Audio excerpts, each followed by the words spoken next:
তারা আল্লাহর হুকুমকে ছেড়ে দিলেন। আল্লাহ পাক তাদেরকে বানরে পরিণত করে দিলেন। কিন্তু ভাইরা আমার, আমরা তো আখেরি জামানার নবীর উম্মত। আমরা প্রতিটি কদমে কদমে আল্লাহর সাথে নাফরমানি করি, আল্লাহর সাথে নাফরমানি করি। 5 ওয়াক্ত নামাজ পড়ি, আবার মিথ্যা কথা বলি।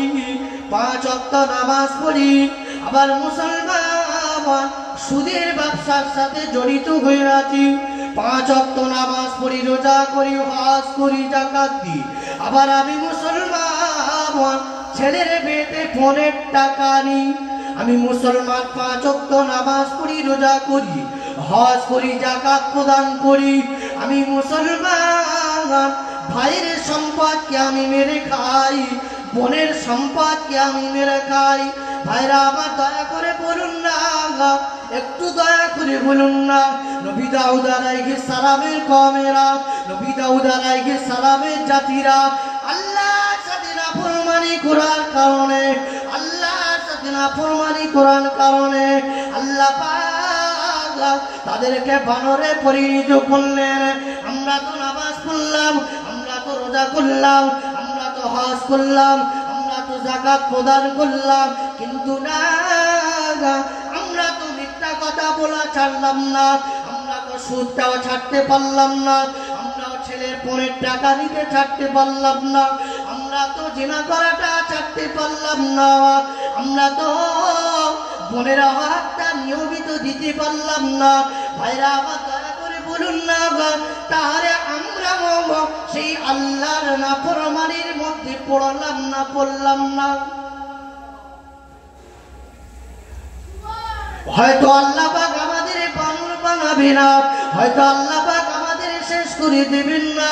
কেননা আল্লাহর নবী আখিরি পয়গম্বর, নবী আমার বড় ভালোবাসেন, নবী আমাদেরকে বড় মহব্বত করেন, নবী আমাদেরকে বড় প্যার করেন। আল্লাহ পাক কোরআনে বললেন, লাকাদ জাআকুম রাসূলুম মিন আনফুসিকুম আজিজুন আলাইহি মা আনিতুম হারিসুন আলাইকুম বিল মুমিনিনা রাউফুর রহিম।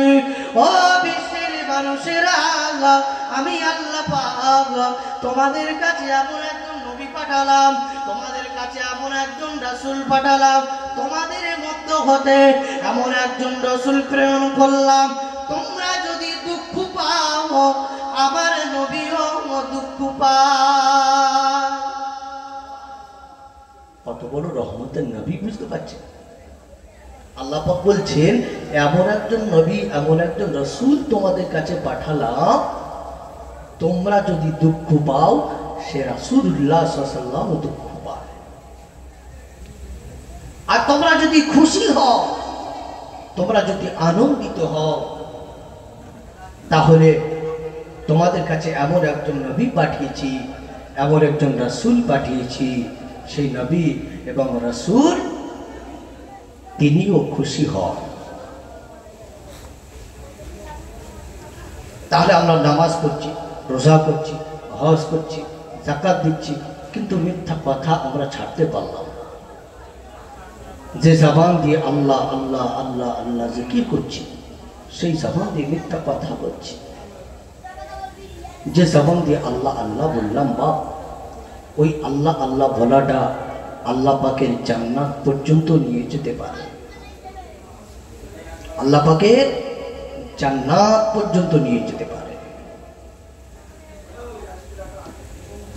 হাদিসে কুদসির মধ্যে এসেছেন, হাদিসে কুদসির মধ্যে এসেছেন, কিয়ামতের ময়দানে মাহাশারে মহান আল্লাহ রাব্বুল আলামিন একজন বান্দাকে ডাকবেন, একজন বান্দাকে ডেকে বলবেন, আমার বান্দা, তুমি এই সমস্ত গুনাহগুলো কি করেছিলে? বান্দা তখন বলবে, আল্লাহ, আমি সমস্ত গুনাহগুলো করি নাই। বান্দা মিথ্যা কথা বলবে। আল্লাহ পাক তখন বলবেন, বান্দা, গুনাহ করো আর নাই বা করো, তোমার যত গুনাহ ছিল আমি আল্লাহ পাক নেকিতে রূপান্তরিত করে দিলাম। জোরে বলেন সুবহান। নেকিতে রূপান্তরিত করে। বান্দা তখন বলবেন আল্লাহ আমার ভুল হয়ে গেছে, হ্যাঁ আমি এই সমস্ত গুনাহগুলো করেছি। আল্লাহ পাক রব্বুল আলামিন বলবেন আমার বান্দা আমি আজকে কঠিন জাহান্নাম থেকে তোমাকে নিষ্কৃতি দিয়ে তোমাকে জান্নাতি বানাবো। আল্লাহ পাক রব্বুল আলামিনকে বান্দা জিজ্ঞেস করবে আমার আল্লাহ কি এমন আমার ইবাদত আমল আমার জীবনের মধ্যে আপনার ভালো লেগেছে যে যার জন্য আপনি আমাকে নাজাত দেবেন, আপনার জান্নাতি বানাবেন? কি এমন ইবাদত আমি করেছি আল্লাহ? আল্লাহ পাক রব্বুল আলামিন বলবেন ও আমার বান্দারে আমি আল্লাহ পাক, আমি আল্লাহ বড় দয়াময় বান্দা, আমি আল্লাহ বড় দয়াময়।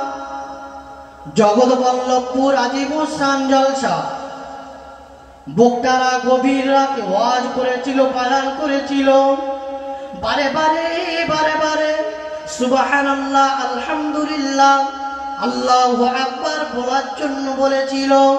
আমি আল্লাহর বান্দা, ও আল্লাহর বান্দা তুমি বারবার আল্লাহু আকবার বলেছিলে, বারবার সুবহানাল্লাহ বলেছিলে, বারবার আলহামদুলিল্লাহ বলেছিলে।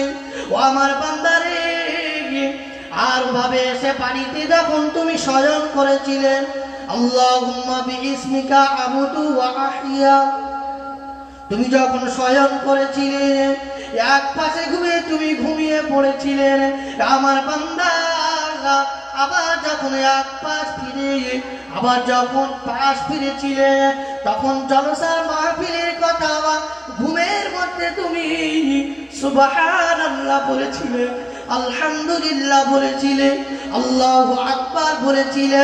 আমি আল্লাহ পাক বড় দয়াময়, আমি আল্লাহ বড় মেহেরবান। ঘুমের মধ্যে তোমার এই সুবহানাল্লাহ বলাটা, তোমার এই আলহামদুলিল্লাহ বলাটা, তোমার আল্লাহু আকবার বলাটা আমি আল্লাহ পাক আমার এত পছন্দ হয়ে গেল, আমার এত ভালো লেগে গেল। আমার বান্দা আমি কঠিন জাহান্নামের আযাব থেকে আমি তোমাকে মাফ করে দিলাম। একটু জোরে হবে না বাপ? আর একটু জোরে হবে না? আল্লাহ পাক কঠিন জাহান্নামের আযাব থেকে আল্লাহ পাক মাফ করে দিলেন। জাহান্নামের আযাব বড় কঠিন বা জাহান্নামের আযাব থেকে যদি বান্দা আল্লাহ পাক বান্দাকে আযাব দেন, কোন বান্দার ক্ষমতা নেই আল্লাহর কঠিন আযাব সহ্য করা। আল্লাহর যে আযাব অত্যন্ত কঠোর, অত্যন্ত কঠোর।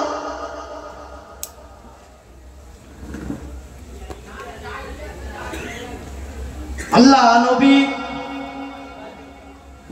নবী সাহাবীদের সামনে যখন এই জাহান্নামের কথা বর্ণনা করেন আল্লাহ নবী সাহাবীরা বলতে থাকেন ইয়া রাসূলুল্লাহ আল্লাহ পাক কেন জাহান্নামকে বানালেন? আল্লাহ নাকি বড় দয়াময়, আল্লাহ বড় মেহেরবান, আল্লাহ কেন জাহান্নাম বানালেন? ওই সময় নবী আমার বলেছিলেন ও আমার সাহাবায়ে কিরামেরা তোমরা জানো না, তোমরা জানো না বাবা, জানো না সারা পৃথিবীর জিন এবং ইনসানেরা তারা প্রত্যেকে যদি আল্লাহর ওলি হয়ে যায়, তারা প্রত্যেকে যদি আল্লাহওয়ালা হয়ে যায়, তারা প্রত্যেকে যদি জান্নাতি হয়ে যায়, তারা প্রত্যেকে যদি জান্নাতি হয়ে যায়, তবু সবাই যদি জান্নাতে চলে যায় আল্লাহর জান্নাত তবুও ভরবে না, জায়গা ফাঁকা থেকে যাবে। জোরে হবে না? বললেন যে আল্লাহ পাক জাহান্নাম বানিয়েছে ঠিকই, কিন্তু সারা পৃথিবীর জিন ইনসানেরা সব যদি আল্লাহওয়ালা হয়ে গিয়ে আল্লাহর জান্নাতে সকলে চলে যায়, তবু আল্লাহ জান্নাত ধরবে না। আল্লাহ জান্নাত ধরবে? কাউকে যদি জাহান্নামে না দেওয়া হয় তবুও তথাপি সবাই যদি আল্লাহর জান্নাতে চলে যায়, আল্লাহর জান্নাত তবুও ভরবে না, জায়গা অনেক ফাঁকা থাকে। সেজন্য আল্লাহ বলেছেন আল্লাহ বড় দয়াময়। শুধু তাই নয়, আল্লাহ পাক রব্বুল আলামিন তিনি বললেন ওয়া রাব্বানা ইন্না হায়াতানা ইসনাতাইন ফাতারাফনা বিযুনুবিনা ফাহাল ইলা খুরুজিন মিন সাবিল। বান্দা কিয়ামতের ময়দানে কাকুতি বিনতি করে, আল্লাহ পৃথিবীতে আমাকে ফিরিয়ে দাও, আমি নেক আমল করে আসি। তাফসীর ইবনে কাসির লিখছে, এই কোরআনের আয়াতের ব্যাখ্যায় তাফসীর ইবনে কাসির লিখছেন, ও ভাইরা আমার, এই কালামের ব্যাখ্যা আল্লাহ পাক লিখেছেন, একটা গম যদি 33 ভাগ করা হয়, গম কি বড় বড় না ছোট? একটা গম খুবই ছোট, যদি 33 ভাগ করা হয় তার কোনো অংশ কি পাওয়া যাবে? এত ছোট্ট হয়ে যাবে যে অনুবীক্ষণ যন্ত্র সাহায্য দেখতে হবে। আল্লাহ পাক বললেন আমি আল্লাহ পাক এত দয়াময়, আমি আল্লাহ তুমি মেহেরবান। ওই 33 ভাগে 1 ভাগ যার মধ্যে ঈমান থাকবে, আমি আল্লাহ পাক তাকেও আল্লাহ জাহান্নামে দেব না। আমি আল্লাহ পাক তাকে 10টা পৃথিবী বরাবর আমি আল্লাহ আমার জান্নাত দান করব। এক বাপ আমার আপনার মধ্যে আছে, বাপ আমরা দাবি করতে পারবো এই 33 ভাগের 1 ভাগ আছে? হযরতে জিবরিল আমিন আলাইহিস সালাম একটি গল্প বলি, হাদিসের গল্প বলি, একেবারে ওয়াজ হয়ে গেলে আপনাদের আবার মনটা স্থির থাকবে না। এটা হাদিসের গল্প বলি নাকি? আল্লাহ নবী সাল্লাল্লাহু আলাইহি সাল্লামের কাছে এই জিবরিল আমিন আলাইহিস সালাম আল্লাহকে জিজ্ঞেস করছে, আল্লাহ আপনার বান্দা, একজন বান্দা 10টা পৃথিবী বরাবর জান্নাত নিয়ে করবেটা কি? একটা প্রশ্ন জাগে না যে 10টা পৃথিবী বরাবর জান্নাত নিয়ে করবেটা কি? আল্লাহ পাক রব্বুল আলামিন তিনি বলছেন, আমার ফারিস্তা হঠাৎ তোমার এই প্রশ্ন? বলছে আল্লাহ আমার প্রশ্ন যাচ্ছে যে আপনি যে একটা আদনান বান্দাকে 10টা পৃথিবী বরাবর জান্নাত দেবেন, এই জান্নাত এত বড় জান্নাত নিয়ে কি করবে তারা? আল্লাহ রাব্বুল আলামিন বললেন, আমার ফারিস্তা প্রশ্নের উত্তর আমি দেব নাকি আমি যে বান্দাকে ওই জান্নাতের মালিক বানাবো সেই বান্দার কাছ থেকে শুনবে? জিবরিল আমিন আলাইহিস সালাম বললেন, আল্লাহ তাহলে আপনার ওই বান্দার কাছ থেকে শুনবো যে বান্দা ওই জান্নাতের মালিক হবে। যে বান্দা ওই জান্নাতের মালিক হবে ওই আল্লাহর বান্দার কাছ থেকে শুনবো। আল্লাহ পাক রব্বুল আলামিন বলে দিলেন, ও জিবরিল আমিন তুমি যাও, চলে যাও মসজিদে নববী শরীফে চলে যাও। মদিনার মসজিদ, যারা হজ করতে গিয়েছেন জানবেন বাবে জিবরিল নামে একটি গেট আছে, 44 নম্বর গেট। বাবে জিবরিল বলে একটা গেট আছে, জিবরিল আলাইহিস সালাম সেখান থেকে প্রবেশ করতেন। আল্লাহ পাক বলে দিলেন, জিবরিল আমিন মসজিদে নববী শরীফের গেটের কাছে তুমি দাঁড়িয়ে যাবে, আর সর্বশেষ ওই মসজিদে নববী শরীফ থেকে যিনি বের হবে তাকেই প্রশ্ন করবেন এই প্রশ্ন যে তুমি এখন বলো তুমি মানুষের সূরাতে যাবে, আর জিবরিল আর ওই আল্লাহর বান্দাকে প্রশ্ন করবে যে আল্লাহর সব থেকে বড় ফারিস্তা জিবরিল আমিন আলাইহিস সালাম এখন কোথায় আছে? তাহলে এই প্রশ্নের উত্তর পেয়ে যাবে।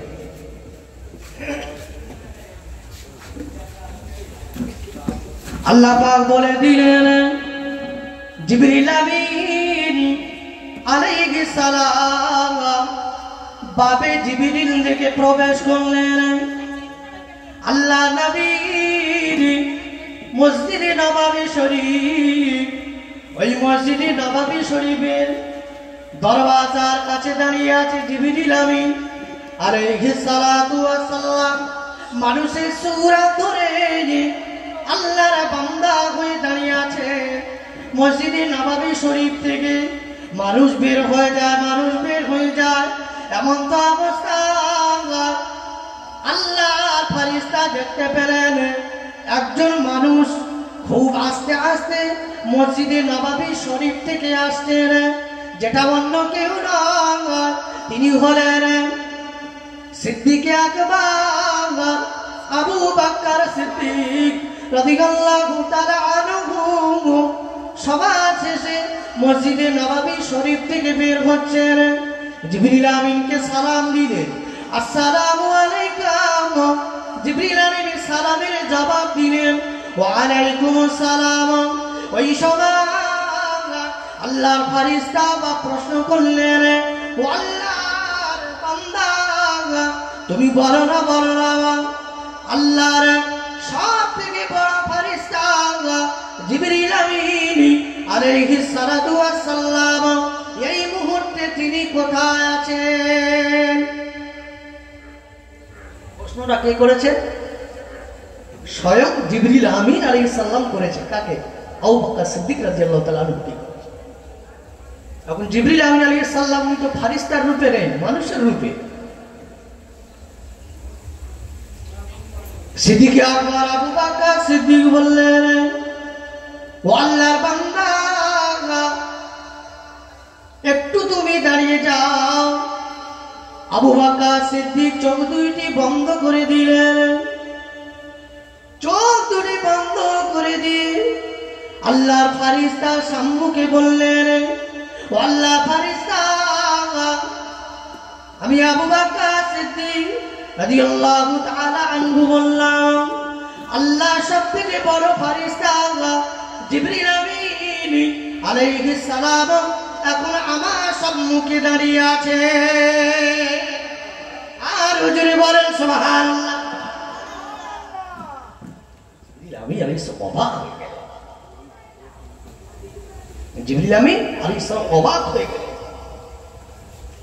ও বাবা আবু বকর, আমি তো মানুষের সূরাতে আসলাম বাবা, কিভাবে আপনি বললেন? ওই সময় আবু বকর বললেন, ও বাবা জিবরিল আমিন আলাইহিস সালাতু ওয়াস সালাম, আপনি আল্লাহকে প্রশ্ন করেছিলেন 10টা পৃথিবী বরাবর জান্নাত নিয়ে বান্দা কি করবে? ও বাবা জিবরিল, আমি মুহূর্তের মধ্যে চোখ দুইটি বন্ধ করে দিলাম। আমি আবু বকর আল্লাহ আরশে আজিমে উঠে গেলাম। আমি জিবরিল আমিনকে খোঁজাখুঁজি করতে আরম্ভ করলাম। আমি আবু বকর আরশে আজিমে উঠলাম, প্রথম আসমানে উঠলাম, দ্বিতীয় আসমানে উঠলাম, তৃতীয় আসমানে উঠলাম। এমন করে আমি আবু বকর 7টা বুক আসমানে উঠে গেলাম, কিন্তু না না না, আমি জিবরিল আমিনকে কোথাও দেখতে পেলাম না। আমি জান্নাতে প্রবেশ করলাম, আমি আবু বকর জান্নাতের মধ্যে জিবরিল আমিনকে পেলাম না। ও আল্লাহ, জিবরিল আমিন, আমি আসমান জমিন খুঁজলাম, জিবরিল আমিনকে কোথাও পেলাম না। ওই সময় আমি জিবরিল আমিন আলাইহিস সালামের কথা মনে করলাম।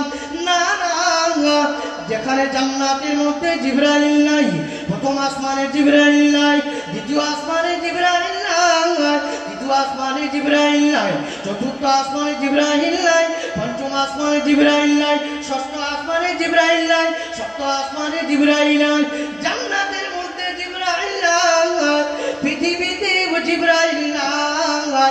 তখন আমি মনে করলাম আমার সামনে যিনি দাঁড়িয়ে আছেন তিনি হলেন জিবরাইল আমিন আলাইহিস সালাম। উনি হচ্ছে জিবরিল আমিন আলাইহিস সালাম। জিবরিল আমিন তাড়াহুড়ো করছে, চলে যাবে চলে যাবে। ওই সময় আবু বকর বলছেন, বাবা জিবরাইল, উত্তরটা তুমি নিয়ে যাও। আমি মুহূর্তের মধ্যে 7 তাবুক আসমান জমিনও ঘুরলাম। অনেক সময় লেগেছে না মুহূর্তের মধ্যে 7 তাবুক আসমান জমিন এত জায়গা ঘুরলাম। আর একজন জান্নাতি, সে তো আবাদান আবাদা জিন্দেগি জান্নাতে থাকবে, কথা ঠিক না? আমি তো মুহূর্তের মধ্যে 7 তাবুক আসমান ঘুরলাম, জমিন ঘুরলাম, কিন্তু আবাদান আবাদা জিন্দেগি আল্লাহর বান্দারা জান্নাতে থাকবে। ও জিবরাইল, তুমি বলো না তাদের কেন 10টা পৃথিবী বরাবর জান্নাত দরকার নাই? এর মধ্যে যদি সব জায়গা আবু বকর ঘুরতে পারে, তাহলে একজন জান্নাতি আবাদান আবাদা জিন্দেগি থাকবে, তার জন্য 10টা পৃথিবী বরাবর জান্নাত দরকার নাই। সেই 10টা পৃথিবী বরাবর জান্নাত দরকার আছে।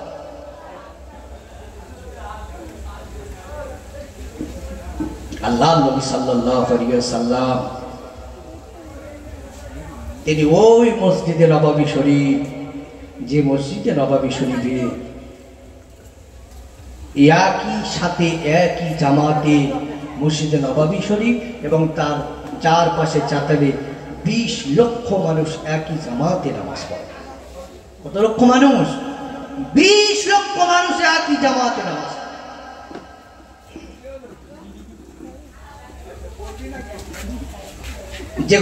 যে দাউদ আলাইহিস সালামের কথা বলছিলাম, আপনাদের মনে আছে তো?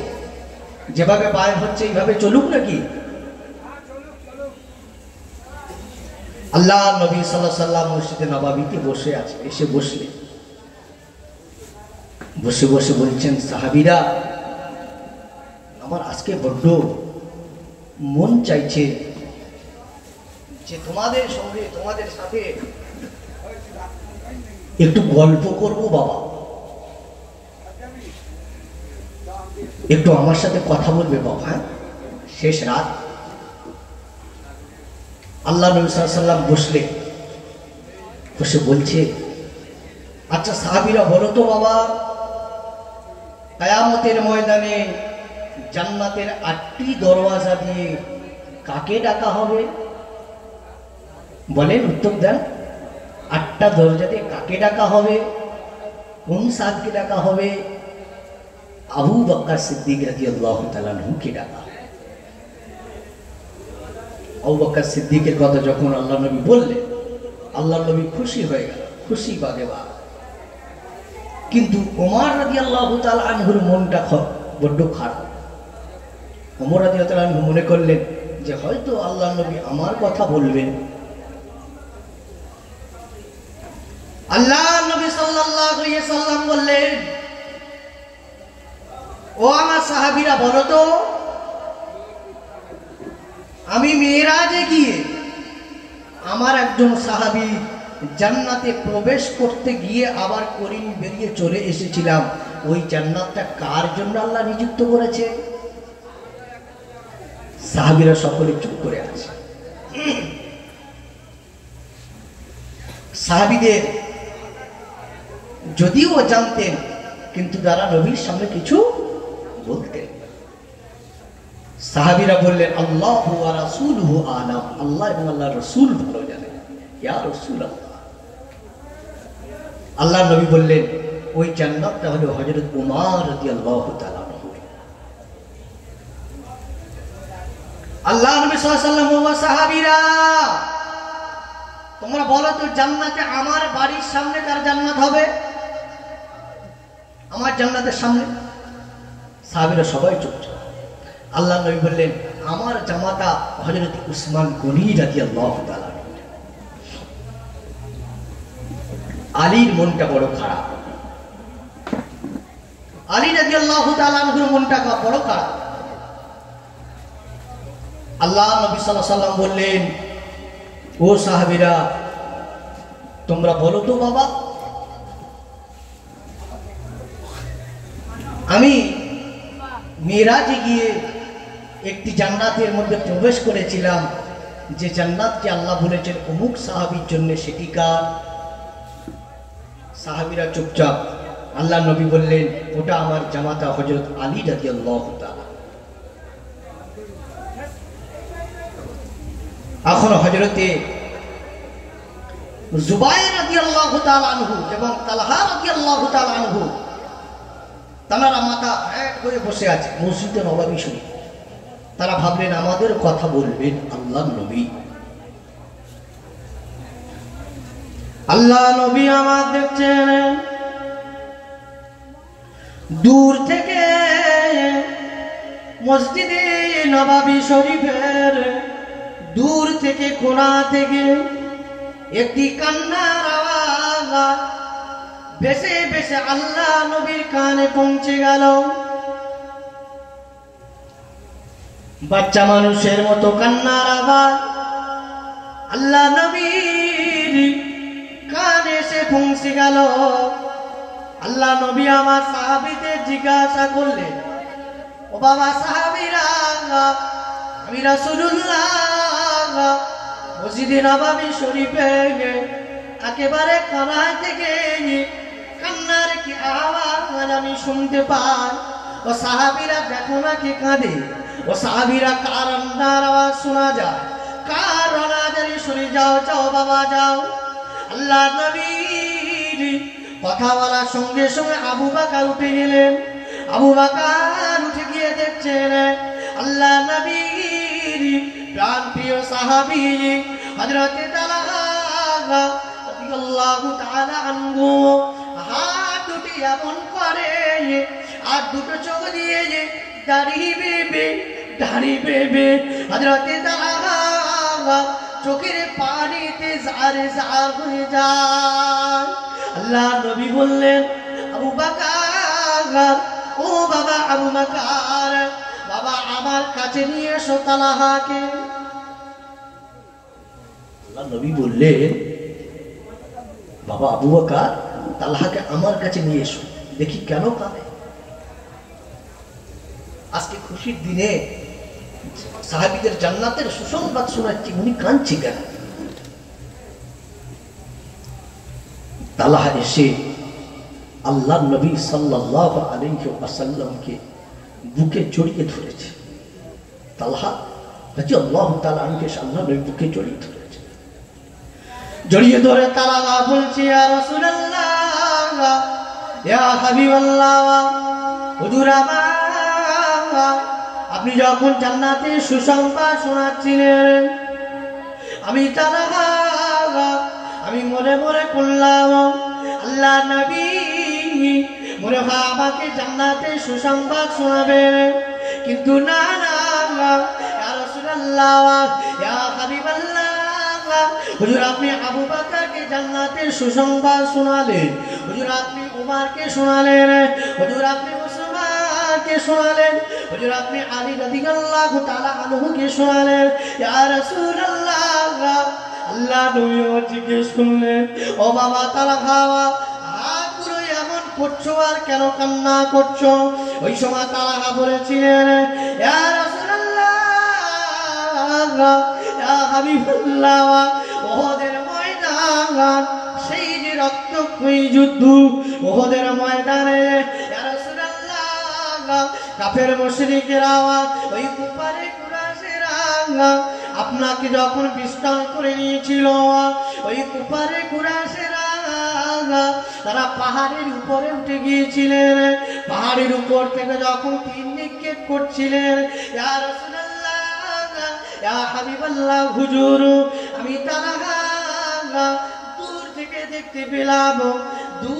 দেখতে পেলাম না জানি তীরগুলো এসে আমার রাসূলের মাথায় শরীরে বিদ্ধ হয়ে যাবে। আমি তাড়াতাড়ি করে পাহাড়ের উপর থেকে এসে দুইটি ঘাস ইয়া রাসূলুল্লাহ আপনার মাথার উপরে পেতে দিয়েছিলাম। ইয়া রাসূলুল্লাহ, ইয়া হাবিবাল্লাহ, হুজুর আমি যখন মাথার উপরে পেতে দিয়েছিলাম, শত শত তীর এসে আমি তালহা আবার হাতেতে বিদ্ধ হয়ে গিয়েছিল। ইয়া রাসূলুল্লাহ, সেই হাতে এখনো পর্যন্ত প্যারালাইসিস হয়ে আছে। ইয়া রাসূলুল্লাহ, ইয়া হাবিবাল্লাহ হুজুর, এই হাতকে আমি এখনো ব্যবহার করতে পারি না। আমি মনে করলাম নবী আমার জান্নাতে সুসংবাদ শোনাচ্ছেন, মনে হয় আমি তারা আমার জন্য জান্নাতে সুসংবাদ দেবেন। কিন্তু আমি তালাগা দেখতে পেলাম আপনি আবু বকরকে সুসংবাদ দিলেন, আপনি ওমরকে সুসংবাদ দিলেন, আপনি ওসমানকে সুসংবাদ দিলেন, আপনি আলীকে সুসংবাদ দিলেন। আমি তালাগা মনের বেদনাকে রাখতে পারলাম না। আমি তালহা মনের বেদনাকে রাখতে পারলাম। ভাইরা আমার, বড্ড ঘুম পেয়েছে, একটু গভীর রাত্রে আল্লাহ আল্লাহ আমরা জিকির করি তো, একটু উচ্চস্বরে ঘুম ছাড়াতে হবে। গভীর রাতের ইবাদত